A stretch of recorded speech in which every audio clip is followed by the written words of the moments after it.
నమస్కారం ఈటీవీ 360కి స్వాగతం ముందుగా ప్రధానాంశాలు హైదరాబాద్ హైటెక్స్ లో గద్దర్ ఫిల్మ్ అవార్డుల ప్రధానోత్సవం విజేతలకు పురస్కారాలు అందించిన సీఎం ఉప ముఖ్యమంత్రి కఠిన నిర్ణయాలు తీసుకున్న సినీ రంగానికి అండగా ఉంటాం రాష్ట్ర అభివృద్ధికి చిత్ర పరిశ్రమ సహకరించాలన్న సీఎం రేవంత్ రాజకీయ నేతల నిఘా కోసమే ప్రత్యేకంగా ఎస్ఓటీ విభాగం ఏర్పాటు సిట్ విచారణలో అంగీకరించిన మాజీ ఓఎస్డీ ప్రభాకర్ రావు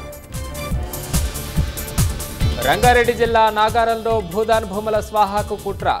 మండల స్థాయి నుంచి రాష్ట్ర స్థాయి అధికారులపై హైకోర్టుకు ఈడీ నివేదిక ఇరాన్ ఇజ్రాయెల్ మధ్య మరింత తీవ్రతరమవుతున్న యుద్ధం భారీ ఎత్తున క్షిపణులు డ్రోన్లతో ఇరు దేశాల మధ్య పరస్పరం దాడులు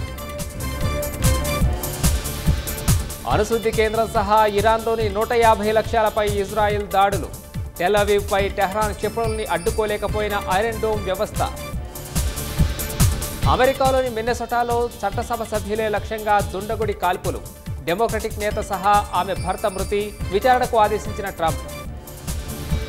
9 డ్రీమ్లైనర్ విమానాల్లో భద్రతా తనిఖీలు పూర్తి చేసిన ఎయిర్ ఇండియా మిగిలిన 24 బోయింగ్లలో చేస్తున్నట్లు వెల్లడించిన అధికారులు